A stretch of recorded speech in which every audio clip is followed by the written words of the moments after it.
Good morning, this is Nicholas from Gandora Gaming, and this is my discussion video on the 2023 September ban list. Now, this ban list has definitely been very controversial for the fact that it didn't really hit a lot of cards. Honestly, it's a very lackluster ban list altogether, but I think it's actually a pretty smart move on Konami because honestly, this format is pretty diverse. And Unchained being the best deck is actually a pretty healthy thing. Unchained doesn't really make that many unfair things. Like, yes, their Lake Monster is insane, and yes, the grind game of the deck is absolutely cracked, but I just don't feel like it's unfair in the sense that it doesn't let you play. It's a very interactive deck. It's definitely very mid-rangey, which is really, really cool. And I think with the banning of Arise Heart, banning the second to best deck in the format, a lot of tier 2 to rogue decks that were gate kept out of the previous format are now going to flood back into this format and shape up the metagame in very interesting ways. So that's what this discussion video is. This is going to be the top 10 archetypes that were either gate kept out of the format due to Arise Heart being a macrocosmos, or just got any boost or support in the last few months that will definitely push them into the meta game. So that's what we're going to discuss today. And for number 10, I got to talk about the big elephant in the room, that being Drytron. Now, Drytron, this shouldn't be a surprise to anyone. This deck is absolutely cracked. They basically have every card off the ban list besides Eva. With this ban list, they have 3 Orange Light now, and with previous ban lists, they have 3 Ben 10. Meaning you can play full turn skip Drytron at full power. You can also play the Hero of Ultimates version with almost full power, with only Eva being banned, which is absolutely insane. Not to mention, with Unchained being the best deck in the format, Droll is most likely going to be moving to the side decks, if not being played at all in many people's builds. Meaning, you don't have to worry about some of the best hand traps against your deck. Droll, like I said, is technically leaving the format. It's definitely leaving out of the main deck, as long as Unchained is the best deck. So I can definitely see Drytron taking names. Also, this ban list hit the Bestial engine. Magnum going to 1 is a huge thing. Yes, Dragon Link was the only deck playing it, but for other decks to splash the engine, it's going to be a lot less consistently good, just for the simple fact that yes, the Bestials are insane, but the only deck that could best utilize it is Dragon Link, and even then, that's one deck out of the 40 meta viable archetypes.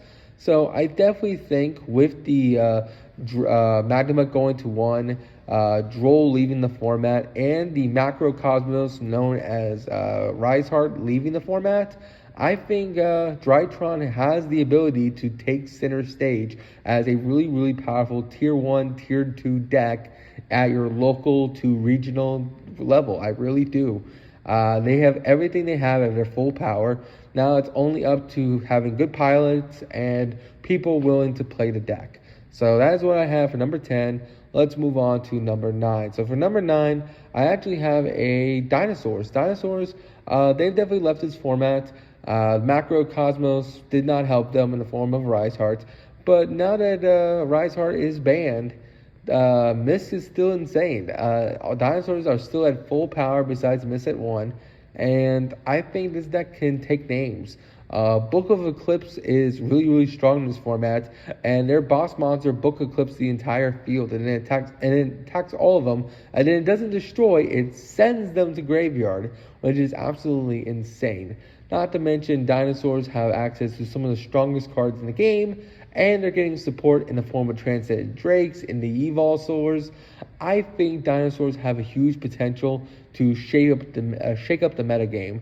Also, this is another deck that hurts the Droll, and if Droll is truly leaving the format and going to the side deck, I think Dinosaurs have a really, really strong potential to become a tier 1, tier 2 deck. Like I said, Dinosaurs is a very, very powerful deck, and all their monsters are insane. So I can definitely see them re-entering the format. The next archetype I want to discuss is Phantom Knights. Now, Phantom Knights, Venture to be exact, are absolutely cracked. They're really, really strong rogue deck right now, but their biggest obstacle was the Macrocosmos. Now that a Rise Heart is out of the format, a lot of graveyard-centered archetypes are gone now. Like they're re-entering the format in very, very powerful ways. This deck doesn't lose the draw. It plays through a lot of things. It's a very, very grindy and strong deck that can go first and go second really, really well. I definitely think a venture amalgamation of the PK cards will see meta contention. There's a guy in my locals, Nick, who you can check out my deck profile on. He plays that deck really, really well, and he was playing that with full power, not full power, but a Rise Heart being in the format, and he was still taking names. Now that his biggest issue is out of the way, I can definitely see a lot of people going towards Phantom Knights, because Phantom Knights are just an insane deck, and they can actually play Droplet really well.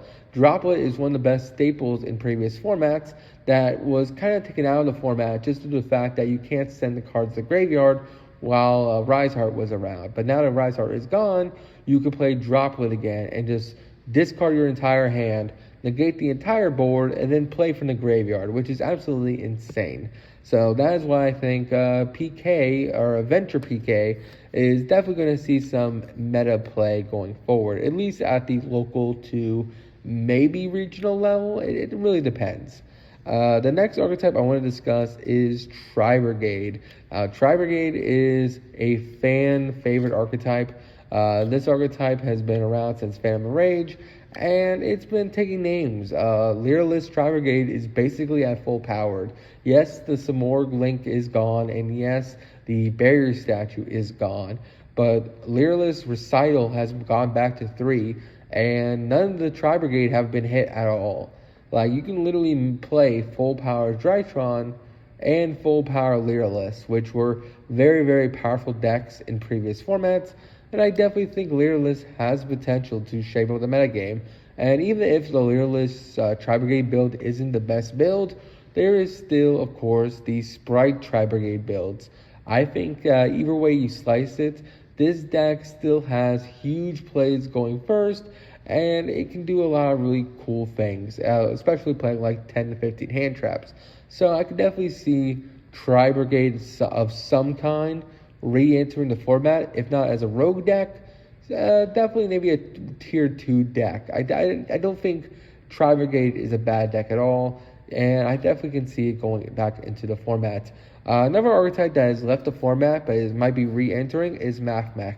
Yes, Circular is at 1, but their biggest threat being Magnamut and the, of course, banning of a Rise Heart means Mathmech can probably do its full combo and not worry about it. Yes, you only have one Circular, but don't forget, you also still have Small World, Cynet Mining, and a host of every possible way to search out Circular.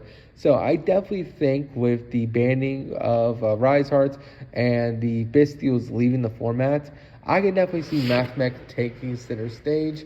This is a deck that plays like 20 to 15 hand traps in their deck, and they can make some really, really obnoxious boards. Mathmech's that trap card is basically a Trishula, which is absolutely insane. So I could definitely see Mathmech re-entering the format. And while we're still speaking on Cyberse archetypes, let's discuss the other 2 archetypes, that being Salamangreats and Marincess, because I think both have huge potentials in the upcoming format. Let's start with Salamangreat. So Salamangreat has finally got their Gazelle back.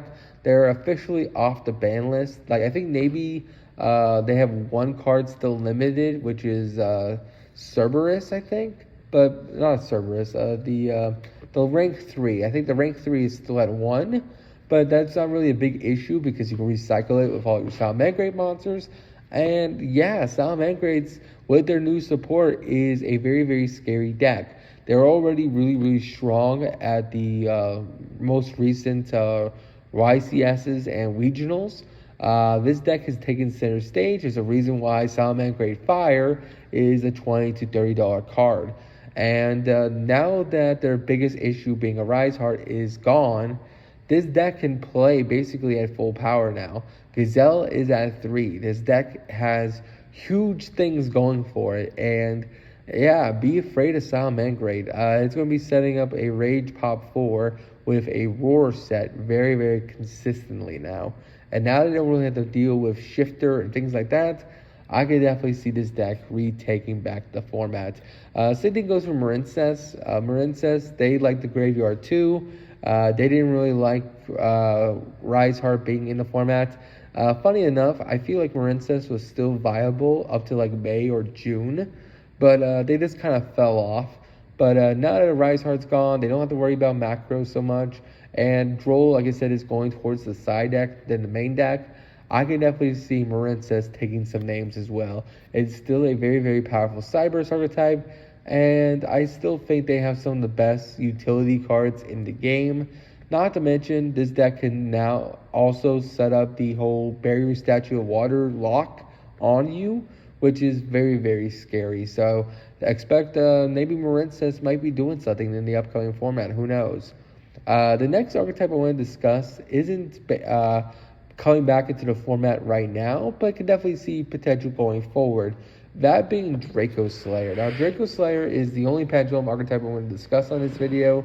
Draco Slayer was basically kept out because a Rise Heart can just block your scales. If you can banish so many cards, they can just block your back row and you just can't play the game. Pendulums can't play if your scales are blocked. But now that Kashtira is going to be a rogue deck at best and maybe a splash engine in decks like Vanquish Souls, I don't think you're going to have to deal with the XYZ that locks your zones anymore. Meaning, hey, Draco Slayer is a really, really cool pendulum deck that sets up some really obnoxious boards. I could definitely see Draco Slayer coming back into the format as a rogue tier 2 deck. Do I think it's better than the other decks? Absolutely not, especially since they don't have the Magic Spectre cards yet. But I think right now, with Droll going to the side, I think this deck can come back into the format.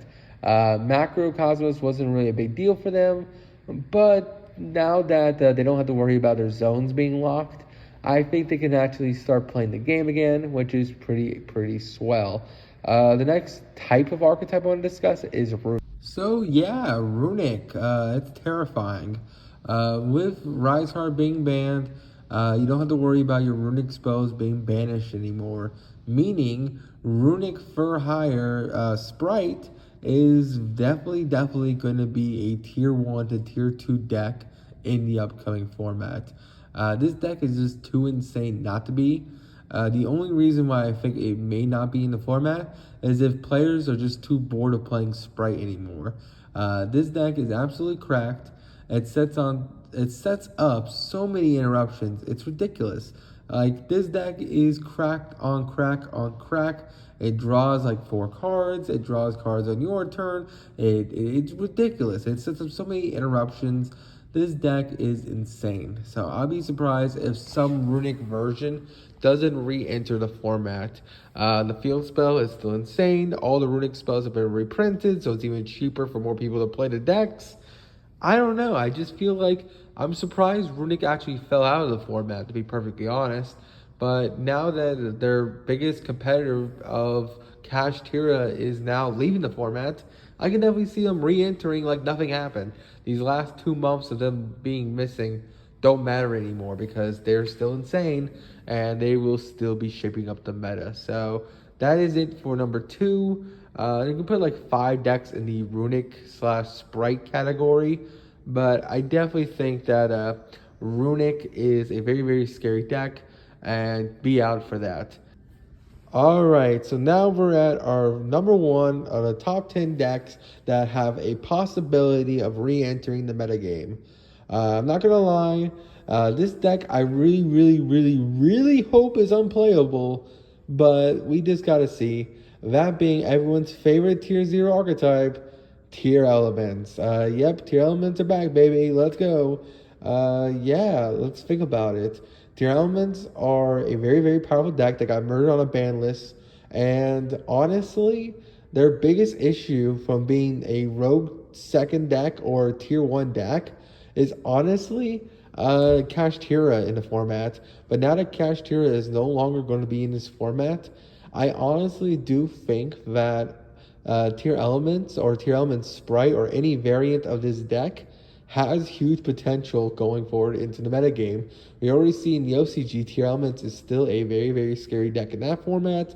I think Tier Elements can be very, very scary in this format. Don't get me wrong, they have so many nerfs, it's absolutely ridiculous. I don't know how this deck of all these one-ups is still playable, but if you really think about it, Tier Elements is still one of the strongest, if not the strongest archetype we've ever seen in this game. And now that their biggest enemy in the format being the Macrocosmos is gone, I honestly do think Tier Elements has potential to come back. Also, Bystials leaving the format is another reason why Tier Elements can come back. Magma going to 1 is a huge thing for Tier Elements because the Bystials do counter light and dark decks, and Tier Elements obviously is a dark deck. So honestly, Tier Elements in some variety may come up again in the meta. This is a huge possibility. I don't know. I know Tier Element Runic, played by my friend Taylor, is absolutely terrifying and scary, and he was doing well in Kashtira format with that deck. So I can definitely see with Kashtira no longer being in the format, that some amalgamation of Tier Element may creep back up again. And that's really all I got. All 10 of the decks that I discussed today might actually flop for all I know. Who knows? Maybe Rescue Ace and Unchain and Pearly will just gatekeep them out of the archetype in some new form. But I do feel like the biggest gatekeep, that being a Rise Heart, is finally being gone. That these decks that haven't seen play or have been at a very local to maybe regional level will come back into the format in some shape or form. If not this exact ban list, then maybe later down the line as this format shapes up. But that's really all I gotta say about this. You tell me in the comments if you think there's a deck I left out, if you think some of the decks I mentioned weren't good. We'll just have to see.